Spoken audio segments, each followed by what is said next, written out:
Vamos a ver nuestro nuevo tema que viene muy relacionado a lo que hemos estado viendo, ¿verdad? Vamos a ver lo que es el tiro parabólico. A continuación solamente vamos a ver unos pequeños conceptos que vamos a aplicar más adelante. Bueno, aquí pues grafiqué una pequeña mesa, ¿verdad? Donde teníamos dos esferas prácticamente, o dejamos rodar una esfera, pero los movimientos son dos prácticamente, ¿verdad? A este tipo de movimiento, ¿verdad? Es al que nosotros le llamamos parabólico, ¿verdad? Donde se forma como que una curva. Entonces, si podemos apreciar en el esquema, ¿verdad? Es como si nosotros hubiésemos dejado rodar la esferita por acá, ¿verdad? Y pues nos vamos a enfocar primero en el movimiento A que esta esfera adquiere, ¿verdad? Entonces acá, si se dan cuenta, aparte de que tiene un movimiento en X, o sea, la distancia que va a existir desde donde salió hasta donde cayó, ¿verdad? Ese es un movimiento en X. Recordemos que se le llama movimiento en X cuando es horizontal, y un movimiento en Y cuando esto es vertical, ¿verdad? Entonces, si apreciamos en el movimiento A, lógicamente tenemos un movimiento en X y también tenemos un determinado movimiento en Y, ¿verdad? Conforme va cayendo. Ahora bien, el movimiento B, pues lógicamente es como si solo llegó al borde de la mesa y se dejó caer en caída libre, ¿verdad? Entonces aquí no hay ningún movimiento en X, ¿verdad? Porque está cayendo exactamente desde el borde de la mesa al pie de la mesa, ¿verdad? Entonces solamente hubo una trayectoria vertical. Bueno, nos vamos a enfocar entonces en este movimiento A, que es lo que yo trasladé hasta acá. Si nosotros analizamos un movimiento parabólico, como nosotros le decimos, siempre vamos a tener una velocidad inicial. Pero si se dan cuenta, vamos a tener dos componentes de velocidad, algo como cuando trabajamos vectores. Teníamos una componente en X y teníamos una componente en Y. Lo mismo sucede en un tiro parabólico. ¿Por qué razón?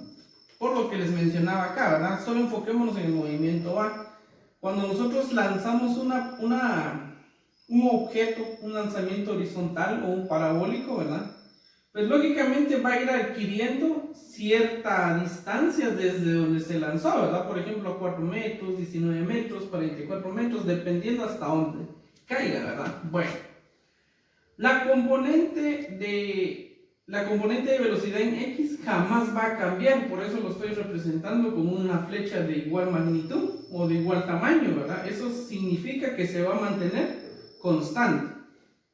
Si conocemos la velocidad inicial, pues la componente en X siempre va a ser la misma, por eso representé aquí la velocidad prácticamente, la componente en X va a ser igual a la componente o la velocidad inicial en X, ¿verdad? Bueno, ahora bien, la componente de velocidad en Y es la que va cambiando.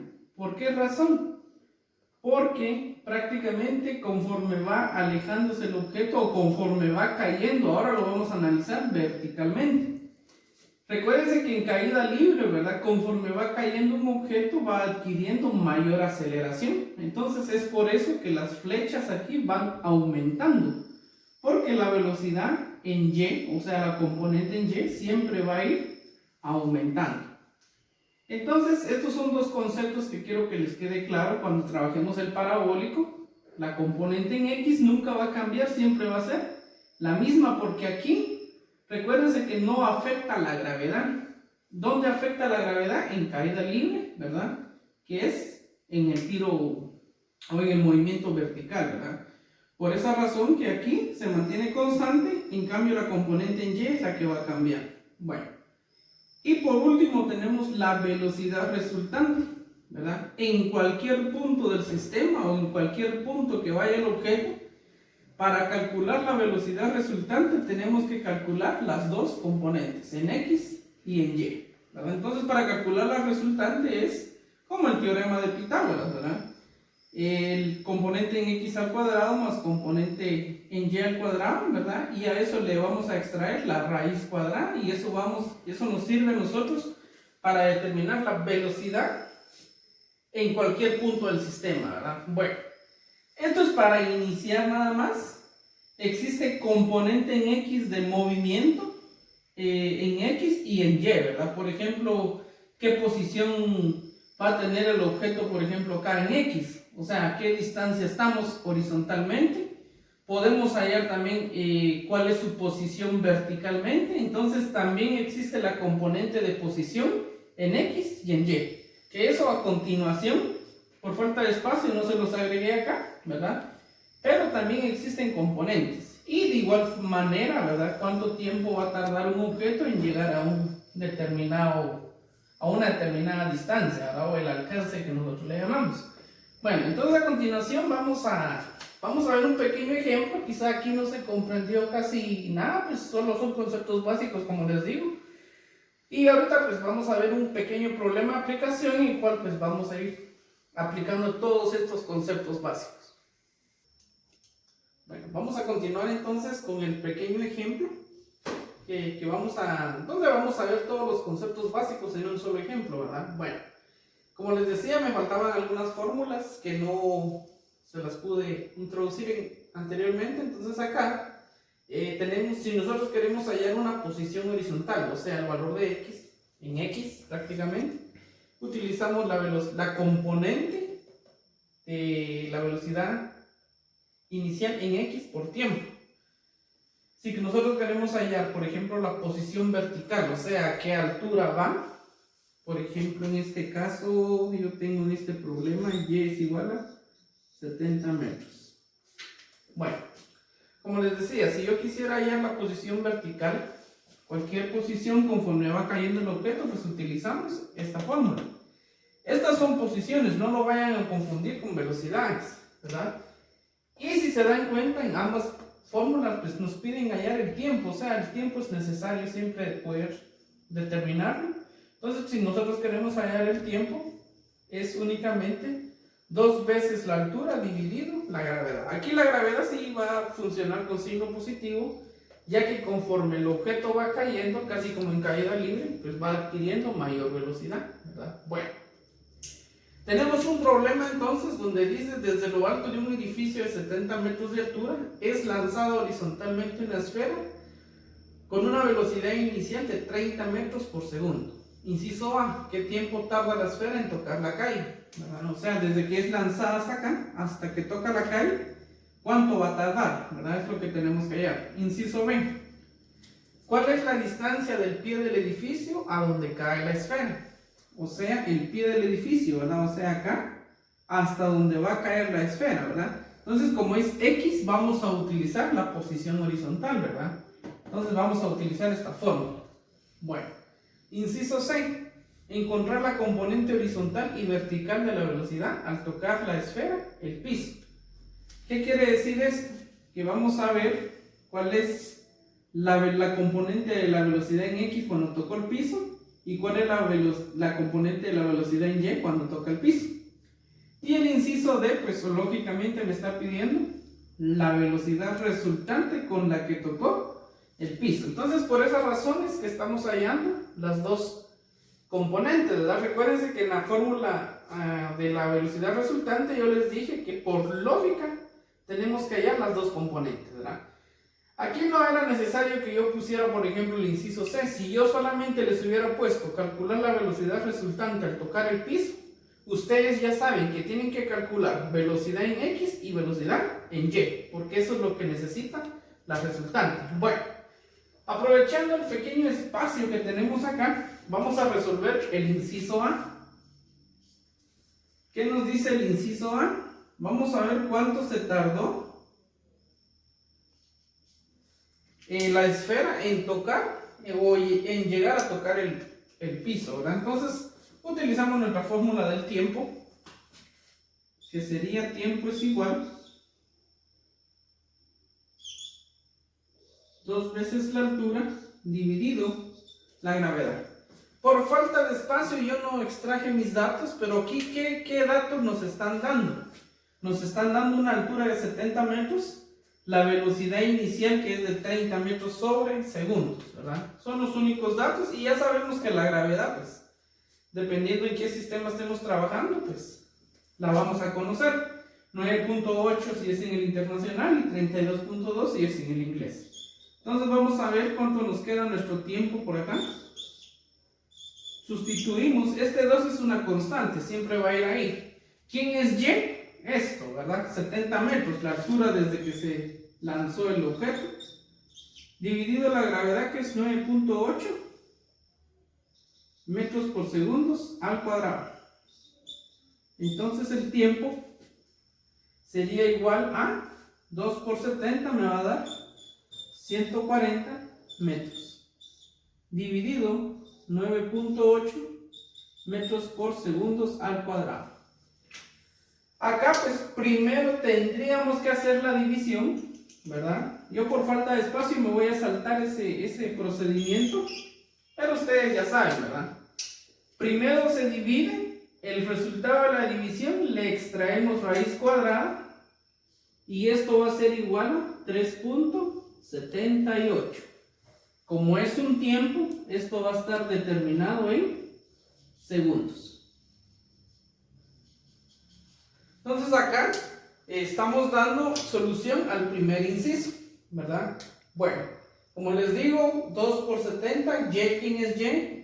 La altura, 9.8 es la gravedad, ya la conocemos.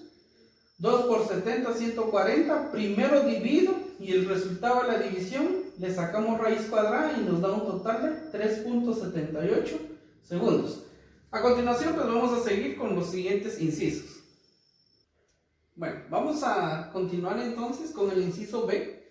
Recuerden que en el inciso B nos estaban pidiendo prácticamente a qué distancia iba a caer la esfera desde el pie del edificio hasta donde iba a caer, ¿verdad? O sea, el alcance prácticamente. Es una posición, ¿verdad? Como es vertical, pues vamos allá en X. Entonces tenemos la posición en X acá, que dice que es la velocidad inicial en X por tiempo. ¿Se recuerdan que yo les había dicho cuál es la velocidad inicial en X? Que esto era equivalente a decir la velocidad en X, o sea, la componente en X, ¿verdad? Bueno, entonces acá, si en el esquema, ustedes pueden retroceder un poco el video, nos estaban dando una velocidad inicial de 30 metros por segundo, por el tiempo que también nosotros lo habíamos hallado en el inciso A, que sería 3.78 segundos. Entonces acá vamos a determinar nosotros prácticamente qué alcance obtuvo este objeto, ¿verdad? Que sería de 113.4, pero como es una distancia, esto va a estar en metros. Prácticamente este es el alcance que obtuvo, o desde donde se lanzó el objeto hasta donde cayó, obtuvo una distancia de 113.4 metros. Vamos con el inciso C. En el inciso C nos están pidiendo las componentes de la velocidad. Y teníamos dos componentes, ¿verdad? Teníamos la componente en X, la velocidad en X, que esto es igual a la velocidad inicial en X, ¿verdad? Aquí pues es sencillo prácticamente. Vamos a determinarlo. ¿Cuál es la componente en X? Pues lógicamente sería igual a la inicial, ¿verdad? Ya que nunca cambia, es constante en X. Vamos con el siguiente. Vamos con la componente en Y. Estas son componentes de velocidad. Esto era igual a gravedad por tiempo. Entonces acá sustituyendo la gravedad, recuérdense siempre 9.8 metros por segundos al cuadrado. ¿Y qué tiempo fue? 3.78 segundos. Multiplicando esto, pues obteníamos un total de la componente en Y, 37.04, pero como es una velocidad, es en metros por segundos. Y automáticamente estamos hallando las dos componentes. Y por último era el inciso D. Prácticamente la resultante de estas dos, ¿verdad? ¿Con qué velocidad llegó? Prácticamente, cuando hablamos en X, ¿con qué velocidad llegó el objeto al piso? Pues recuérdense que yo les había dicho que en X nunca cambió. Salimos con 30 y llegó con 30. Así horizontalmente. En Y sí, fue aumentando, ¿verdad? Recuérdense que por efecto de la gravedad se fue acelerando un poquito, ¿verdad? Bueno, pero ahora necesitamos saber cuál es la resultante. En conclusión, aquí como si se pueden dar cuenta, son dos cantidades diferentes. En X existe una velocidad y en Y existe otra velocidad. Entonces, para eso vamos a hallar la totalidad o la resultante de estas dos. Entonces, la velocidad resultante es igual a la raíz cuadrada de la componente velocidad en X al cuadrado más la componente velocidad en Y al cuadrado. O sea, estas dos cantidades. Entonces, tenemos que velocidad resultante va a ser igual a 30 metros por segundo al cuadrado más la componente en Y, 37.04 metros por segundo. Vamos a hacerlo más pequeño para que me entre acá. 30 metros por segundo al cuadrado más 37.04 metros por segundo y todo esto elevado al cuadrado. Bueno, a todo esto pues vamos a obtener un resultado que es equivalente a 47.66 metros por segundo. Ahora bien, ustedes se preguntarán de dónde salió esa cantidad. Yo pues aquí lo hice un poquito directo, pero lo primero que hay que hacer es elevar 30 al cuadrado más 37 al cuadrado. Ya que los elevamos las dos cantidades, las vamos a sumar. Ya que tenemos el resultado de la suma, le sacamos raíz cuadrada y pues vamos a obtener este resultado. Repito, elevamos al cuadrado 30, elevamos al cuadrado 37.4, sumamos las dos cantidades y la respuesta le sacamos raíz cuadrada y nos da un total de 47.64, que es la velocidad resultante con la que la esfera llegó al suelo. Bueno, con esto entonces estaríamos culminando lo que es nuestro tema de esta semana, el tiro parabólico, que ya viene combinándose un montón de formas, ¿verdad? Ya es bidimensional, se le llama, porque ya existen dos movimientos, ¿verdad? El objeto se mueve en X y también tiene un movimiento en Y, ¿verdad? Ya no es rectilíneo como lo estuvimos viendo anteriormente, o la caída libre que solo era vertical. Aquí ya se combinan los dos. Entonces ya con eso estaríamos culminando, ¿verdad? Cualquier duda, como ustedes ya saben, pues pueden consultarlo, ¿verdad? Conmigo, ya sea por WhatsApp o correo electrónico.